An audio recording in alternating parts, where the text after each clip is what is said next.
Hello, Mr. Hein. This is Hal Jacobs, PGA professional at Worcester Country Club. Just reviewing your lesson from April 30th, 2010. Here's your golf swing with a 6-iron from down the line. We went over today setup. That was one of the big things that we needed to change, your posture, really in your knees. If I draw up some other guys of your height, you're a little bit taller than most. Ernie Els was one of the guys that we compared you to. If you can take a look at his knee flex, actually your spine angle is pretty good, but we need to get your knees a little bit straighter, create a little bit of a gap between your hands and your legs.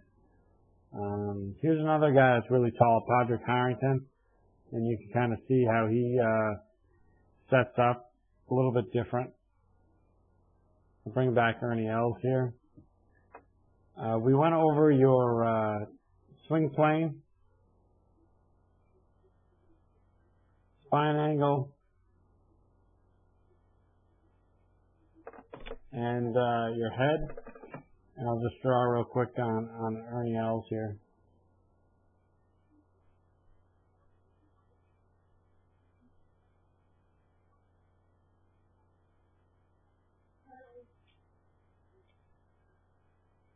Okay, as you take it back, you can see your club face goes right up the shaft plane, which is great. Your hands get a little bit outside. If you take a look at Ernie,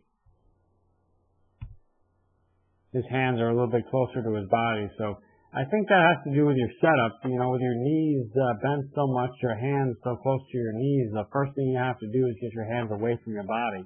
And I think once we work on your setup and fix your knee flex to where it's supposed to be, I think you'll be less likely to do that first move that you saw there. Now, as you get up to the top of your swing, that's a really good position with your arms. You've got really good flexibility. You can see where Ernie gets his shot. He's a little bit shorter swing than you.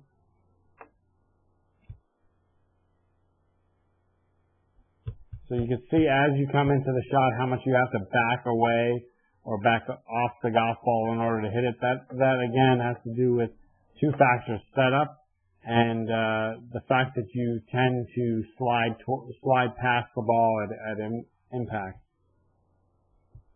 Really good shaft plane angle coming off your shoulder there. And again, good flexibility in your finish. I'll just show you Ernie Els as he comes into the shot.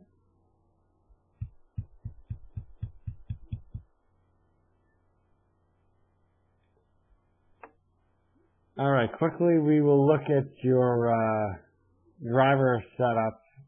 Actually, hold on one second.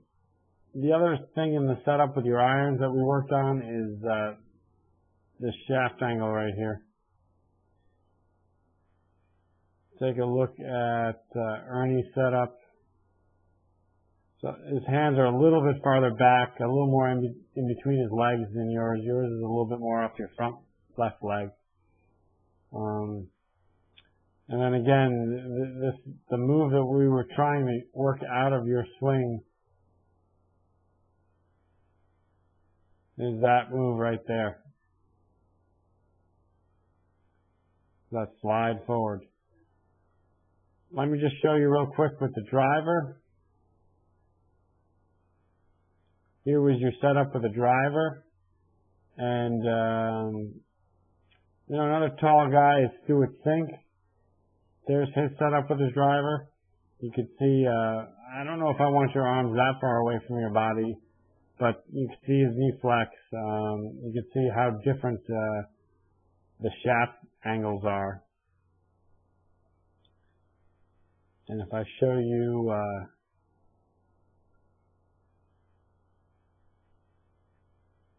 the lean in your shaft, I could bring up a couple guys here. Stuart Sink again, another tall guy. How his shaft is actually leaning backwards a little bit.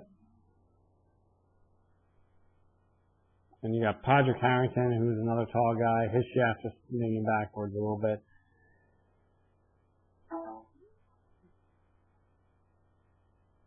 So, as you get to the top of the golf swing, that's the move that we're trying to work out. You can watch Stuart Sink as he gets to the top of his golf swing.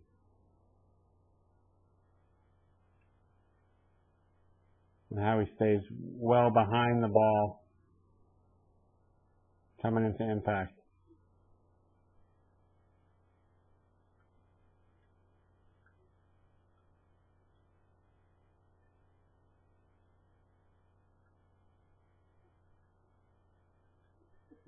And the way that you work on trying to keep yourself